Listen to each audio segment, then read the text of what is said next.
Ambe Steels, जे बन्छ दिको बन्छ. Real, जमघट जहाँ Real Party Pack त्यहाँ. Proud to be associated with Kantipur News. Good afternoon, I am Aprila Ghising Lama and these are the headlines of the hour. Home Minister Ramesh Lekhak briefs House on newly formed Visit Visa Probe Committee. Rashtriya Swatantra Party and Rashtriya Prajatantra Party walk out while Maoists back the move. Appropriation bill advances in Parliament amid criticism from most lawmakers. Legal pathway for implementation opens following bill's approval. Iran launches missile strikes on US bases in retaliation for nuclear facility attacks. Trump credits diplomacy for preventing prolonged war in Middle East. And Nepal crushes Japan by 9 wickets in the ongoing ACC Under-16 East Zone Cup. Continues title defense with clinical performance. Welcome back. Home Minister Ramesh Lekhak informed the House of Representatives about the high-level study and investigation committee formed by the government regarding the visit visa case, as per the agreement reached to resume the parliamentary session. Minister Lekhak stated that the committee was formed based on the agreement between the government and the opposition parties. A 7-member committee has been formed under the coordination of former Chief Secretary Sankar Das Bairagi to address issues seen in the visit visa case. The committee has been given a 3-month mandate. However, the Rashtriya Swatantra Party RSP and Rashtriya Prajatantra Party RPP have boycotted the parliament, saying they cannot accept the committee. However, the main opposition party, the CPN Maoist Centre, has accepted it. The House of Representatives meeting is currently underway. The federal parliament is set to pass the budget today. The budget has faced strong criticism from ruling party lawmakers themselves during the parliamentary discussions. However, no action will be taken in response to these criticisms. Even those lawmakers who voiced opposition will vote in favor of the budget based on the party whip. During the discussions, ruling party lawmakers expressed serious dissatisfaction, stating that the development budget for the upcoming fiscal year is largely controlled by the Prime Minister, ministers and influential leaders. Despite the discontent, no changes will be made to the budget.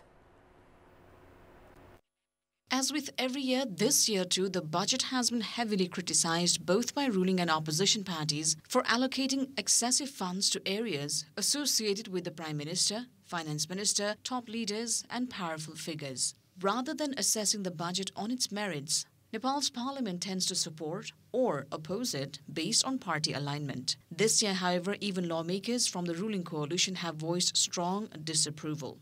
Ganeshman सिंहको सम्मानलाई साट्ने ढङ्गको जुन विनियोजन भएको छ यो गलत भएको छ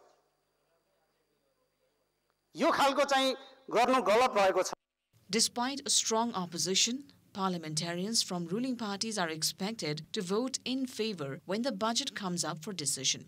Even CPN UML lawmaker Surya Thapa's party has already issued a whip to vote in support of the budget. Historically, in Nepal's parliamentary system, no budget, regardless of how much opposition it faces, has ever been altered. This year is expected to be no different. Lawmaker from Nepali Congress Arjun Narsingha also expressed dissatisfaction and called for a parliamentary investigation committee. शीर्ष नेताहरूको जिल्लाको तुलनामा budget एकातिर राखेर अर्कोतिर चाहिँ देशैभरिको budget एकतिर हिसाब गरौँ के स्थिति हुन्छ. त्यसैले म त्यो सुशासन समितिले त्यसलाई हेरेर गम्भीरतापूर्वक अब यहाँबाट तपाईहरुले नमानिने सुशासन समितिको सभापति हुनुहुन्छ हुनन् छानबिन तपाईहरुले गर्न सक्नुहुन्छ त्यसलाई हेर्नुस्.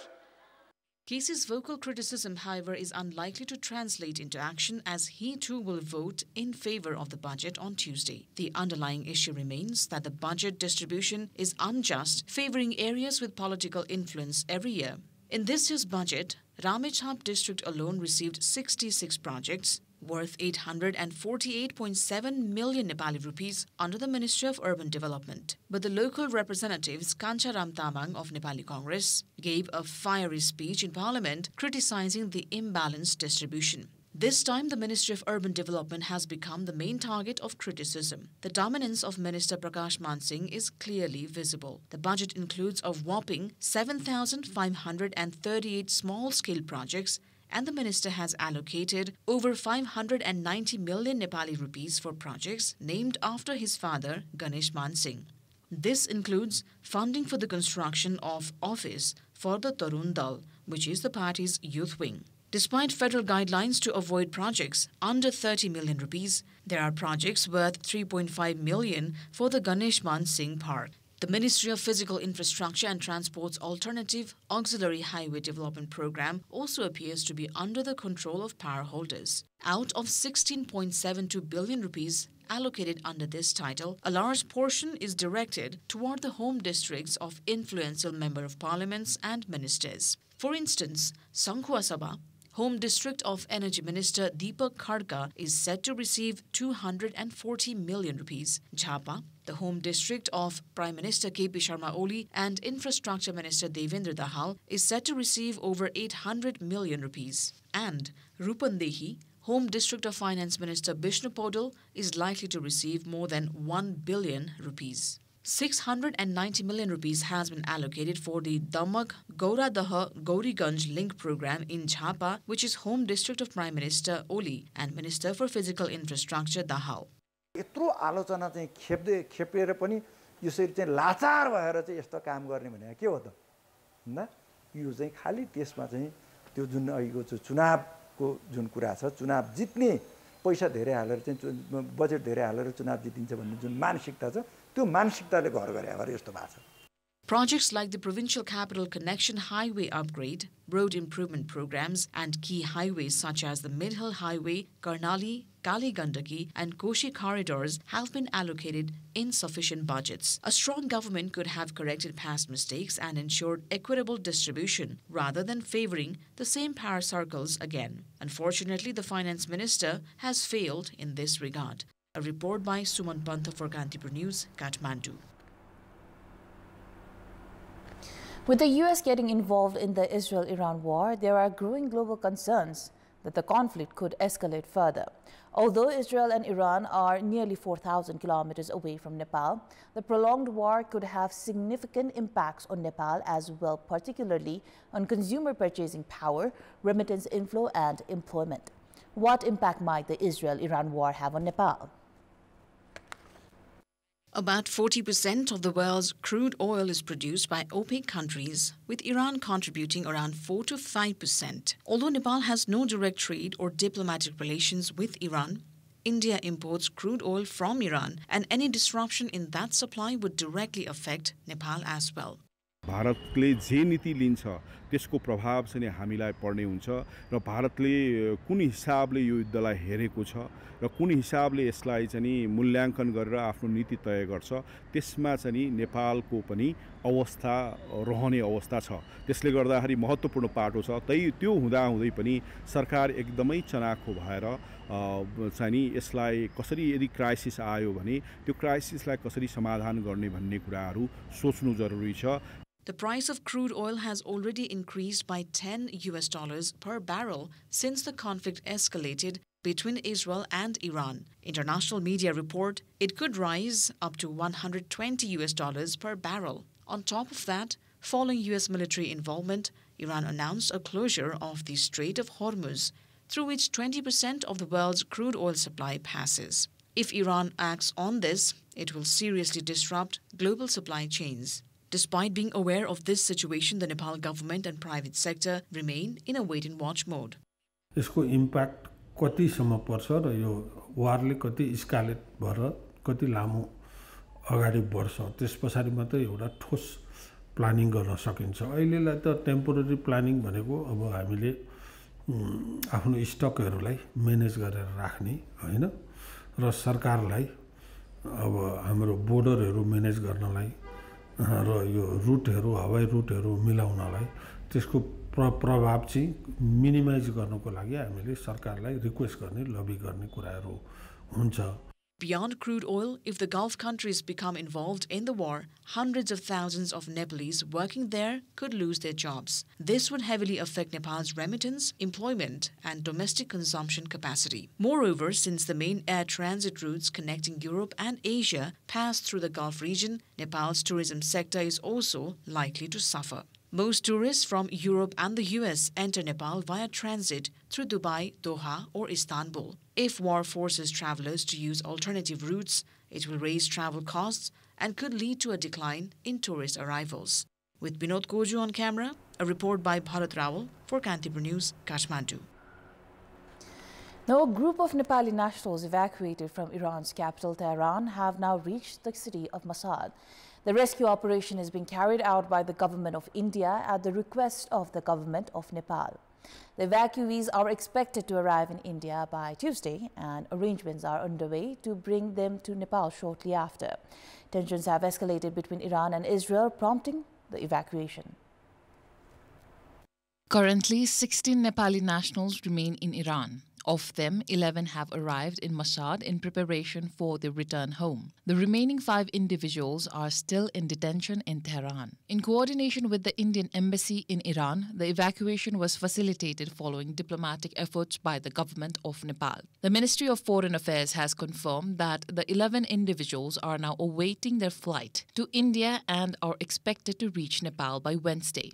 Among those detained, 3 do not possess valid passports. The ministry has stated that efforts are underway to complete the necessary procedures for their repatriation. Israel को युद्धबारे नेपालको धारणा के हो? हाल यस बारेमा कति जना त्यहाँ फँसेका मानिसहरूलाई नेपालीहरूलाई उद्धार गर्नुभयो? त्यस्तै विदेशमा युवाहरू जो अहिले फँसिरहेका छन्, विभिन्न रोजगारमा गएका, कोही चाहिँ भिजिट भिसामा गइरहेका छन्, रुइरहेका छन्, नेपाल फर्काउ, त्यसको चाहिँ ल्याउनको निम्ति के पहल छ? इजरायलले प्यालेस्टाइन र इरानमा आक्रमण गर्यो, अमेरिकाले पनि इरानमा आक्रमण गर्यो। यसले नेपालको आपूर्ति श्रृङ्खला, तेलको मूल्य, मुद्रास्फीति प्रेसनमा के कस्तो असर पर्ला?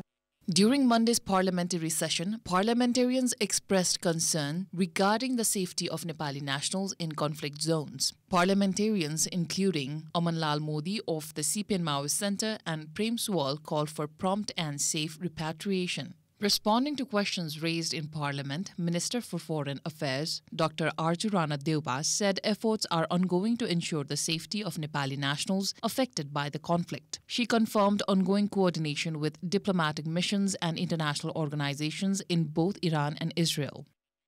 हाल इजरायल तथा इरानमा रहनुभएका नेपाली नागरिकलाई सुरक्षा दृष्टिकोणले अधिकतम सतर्कता अपनाउन अनुरोध गरिरहेका छौं र हरेक दिन जस्तो बेलुका म चाहिँ हाम्रो त्यहाँ धनप्रसाद पण्डितज्यू हाम्रो मामहिमज्यूसँग मेरो फोनमा पनि सम्पर्क हुन्छ र त्यहाँ र त्यो बाहेक इजिप्टमा रहनु भएको, कटारमा रहनु भएको, पाकिस्तानमा पनि रहनु भएको राजदूत साहबहरुसँग पनि यो सुरक्षा कसरी गर्ने, हाम्रो नागरिकहरूलाई भोलि उद्धार गर्नु पर्यो भने कस्तो रणनीति लिने भन्ने चाहिँ कुराहरु भइरहेको छ. Approximately 7,000 Nepali citizens currently reside in Israel. The Foreign Ministry has reported that all are safe. Around 900 individuals have contacted the Nepali embassy in Israel by filing out official forms, while only 35 have expressed interest in returning to Nepal. The government has assured that arrangements will be made for their return if requested. आजभन्दा 2 हप्ता अगाडि होला यो थाइल्यान्डको चाहिँ एउटा विदेशी नागरिकको लास चाहिँ हमासले हस्तान्तरण गर्यो भन्ने कुरा आयो, तर नेपाली नागरिकको बारेमा अझ पनि केही छैन. हामी सबैजनाले भगवानसँग प्रार्थना गरौं कि हाम्रो छोरा विपिन जोशी अहिले पनि सकुशल छन् र कुनै दिन चाहिँ नेपाल फर्किन्छन् भन्ने चाहिँ आशामा छौं र हामीले यो गिभ अप चाहिँ गर्नु हुँदैन. Minister Rana also urged undocumented Nepali nationals to register their details with the authorities. She stated that efforts continue to secure the release of Bipin Joshi, who is believed to be held under the control of Hamas. As of now, there has been no update regarding his status. In addition, the foreign minister addressed ongoing discussions between Nepal and India concerning the border dispute. Although talks had been stalled for the past 2 years, she confirmed that dialogue has resumed through established diplomatic channels. A report by Anjana Lamichhane for Kantipur News. It is time for our segment Public Pulse, where you text us with your opinion. Public Pulse. Here's today's question. What do you think of the direct involvement of the US in Iran-Israel war? Your options are A, choosing a side, B, should play a mediator's role instead, C, risks escalation of war, or D, no comment. Visit www.kantipurtv.com or www.ekantipur.com to share your opinion with us. Welcome back. It is time for Sports Update. Sports News. Defending champions Nepal have secured their second consecutive victory in the ongoing ACC Men's Under-16 East Zone Cup cricket being held in Malaysia. In today's match, the young Nepali team comfortably defeated Japan by 9 wickets. With this win, Nepal has climbed to the top of Group A. At the Kozal Thanku Jafar Oval, Japan won the toss and opted to bat first. However, they were bowled out just for 80 runs in 34.3 overs. Nepal's Subham Khanal delivered an outstanding bowling performance to dismantle the Japanese side. He took 5 wickets, putting Japan under significant pressure. For Nepal, Subham bowled 10 overs including 3 maidens, conceding just 15 runs and taking 5 wickets. Abhay Yadav took 2 wickets while Sushil Rawal and Captain Bipin Sharma claimed 1 wicket each. Nepal chased down the target in just 14.2 overs, losing only 1 wicket. Though Joy Thapa was dismissed for 1 run by Dogat Shivans Bajagai and Prasidha Jersey built an unbeaten partnership of 76 runs in 69 balls, leading Nepal to an easy victory. Shivans remained not out on 38, while Prasidha was unbeaten on 33. Earlier in their first match, Nepal had defeated Singapore by 6 wickets, while Japan had recorded a massive 215-run victory over Bhutan. With this second win, Nepal now has 4 points from 2 matches and leads Group A. Japan, having played the same number of games, has 2 points. Nepal is the winner of the last 3 consecutive editions of this tournament and is now aiming for their 4th title. Nepal will face Indonesia on Sunday in their 3rd group match and will play their final group match against Bhutan on the upcoming Tuesday. That is all for the moment. Thank you for watching. Bye for now.